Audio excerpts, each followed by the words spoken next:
Hi everyone, it's me. Welcome back to Investigative Sophism, and welcome to today's topic, which is something that is very a popular topic. I'm going to say no, but an important topic to talk about, and something that underlies so many other topics that I've covered already, and in life in general. And that topic is fear. Yeah, it's a big one, and I have to say, there was a specific event in my personal life that kind of pushed me towards thinking, I think it's time to talk about fear. And it was a really ridiculous event. Basically, in the country where I'm living now, for some bureaucratic purposes and reasons, visa related, I was kindly asked to go to a certain institution that has the word intelligence in it. And oh my God, I didn't take it well. I was like, okay, I'll go there if that's part of the process. No, it's fine. But I went for a day at least into this panic mode. I was like, oh my goodness, why is this like a part of the process? Like, what is this? What have I done? Like, what did people see in the system? Like, yeah, I've lived in different countries, but like, I haven't committed any crimes. I do have a political project, but I've been always respecting the media laws in this country. I know about them and I'm being very respectful and careful. I was like, what could that be? And anyway, I realized that I cannot live like that, even if it's just like a couple of days of waiting. And I thought, okay, hey, you wanted some tests, you wanted a test to see how you're dealing with a certain kind of fear, you, someone who has a podcast on mindfulness and this platform, here it is. Here's the test for you. See how you're doing. And I thought, okay, yeah, that is a test, and this is the time when you gather all the resources. And this is not even the, scariest thing in life, obviously, but, in your own life circumstances, there are things that are a bit scarier than others, and that was a very ridiculous kind of one for me. And I thought, yeah, that's right, okay, what, if, I like how Brendan Burchard, the guy, when it comes to personal development, I love that man, when he says, I really like the definition, I'm not sure if it's his, but I like it. Fear is just bad management of your mind. And I thought, yeah, clearly I was not managing it well for that day and a half. And I thought, okay, so what would help? What are the frameworks? How I can manage my mind? What can I focus on? Not to go into this ridiculous, kind of state. And I thought it successfully, and this is what helped, and this I wanted to share with you, something that are not my teachings, but teachings that I think are really useful. So I think, well, we can go in different directions, I guess, when it comes to managing our thoughts and managing our fears. And I think for me, at least, it's a mix of, one, you take that very much like Buddhist road, right? You say, well, yes, fear is inevitable. Of course, you're going to have fear. And the point is not to lead a fearless life, but the point is to live a life where we meet our fears with some kind of grace, and see what opens in us, I guess, when we do that.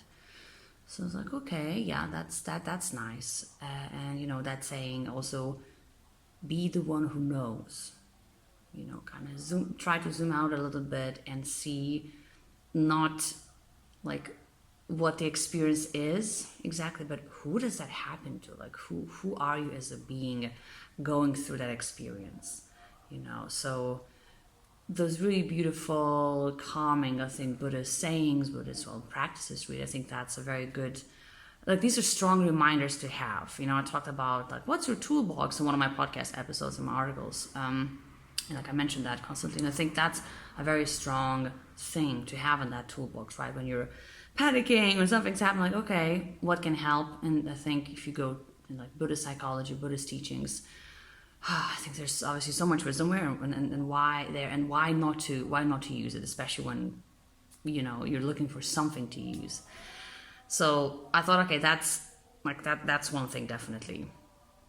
And then I think another thing, or two things, okay, fear is just bad management of your mind, what can you focus on? So for me, I thought, okay, you need to go to this, institution that sounds really scary, but why not to focus on the fact that if you think that you've lived your life according to your principles and you did the things that matter to you, if that all makes sense, you lived with some kind of, let's say, dignity and just according to your own principles, then then accept the fact that maybe because of that, let's say, it'll be questioned. Let's say if that's what's happening. In the end, that's not what happened actually. It's like, okay, focus on that then, manage your thoughts, manage your mind in this way, focus on this thing, saying you've lived like this, and as an adult, you have to accept that maybe that's a part of that, and just accept it, which is obviously very, very difficult. And I think a couple other things really. One, in some situations, it's really about taking that action.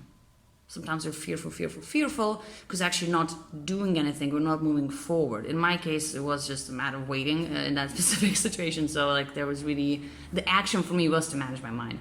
But sometimes, we're afraid to start something. We're afraid to quit, maybe we're afraid to, and especially start anew can be very scary.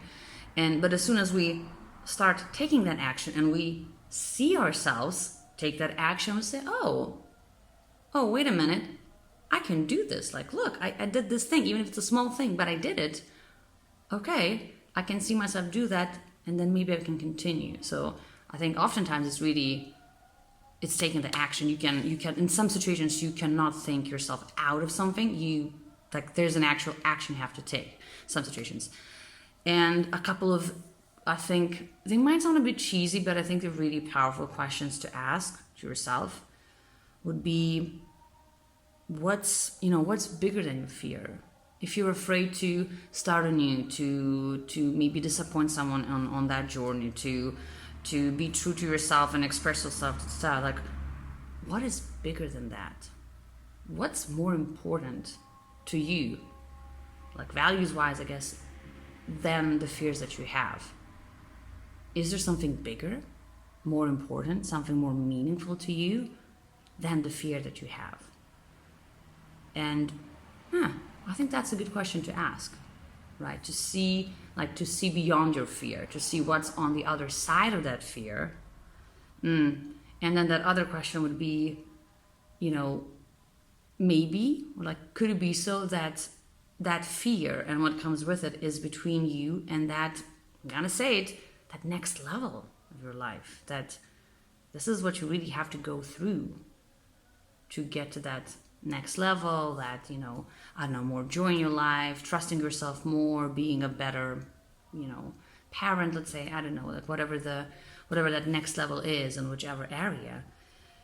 And I think when we focus on that, then the fear is still there, obviously. Once again, the point is not to lead a fearless life, right? But it's to, as I guess many social scientists and human behavior researchers are saying, the point, like, the fear is always there. Like, it's our companion, but we have to kind of befriend it, or we have to remind ourselves that this is what it means to lead a life of courage. It's not that the fear isn't there, it's that we do things despite our fears.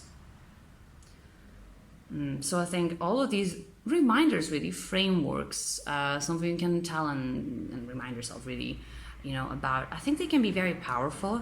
And at the same time, when you are in that panicky mode, it's easy to forget about them. So as long as we take that one small step, saying, okay, wait, this is not serving me. How my mind is working at the moment in regards to that fear, it's really not serving me. And what would serve me? Oh, and another thing I almost forgot. I wanted to add that we have to also remind ourselves that it's not about the so-called toxic positivity. When we minimize something, we say it's all fine, like we're okay. It's everything's okay. Come on, just focus on the positive. It's not about that, because that is toxic. Like, you're just bottling everything, inside, and you're not really, letting some emotions that should be let out, out. But the point is to befriend our fears, really, and to remind ourselves that this is how we live that life of courage. It's not that the fear isn't there, but that we live with it, and then we, being afraid and still doing it anyways, like that's saying, but yeah, it is about that. And so just how do we reach that point? How do we manage our minds? What do we focus on? Not negating our fear, but saying, okay, I see you, there's a lot of fear there. Ooh, there's a lot of fear. Like, I accept it. Okay, what do I do with it now? Like, how do I deal with that? How do we live together for some time? Or maybe a long time, who knows? Hopefully a short time. So I think these are very important, once again, reminders, good tools to have in your toolbox. And I think, especially when we deal with fear, honestly, come on, when don't we have fears, in our lives? So I think this is a very important also topic to talk about because of that.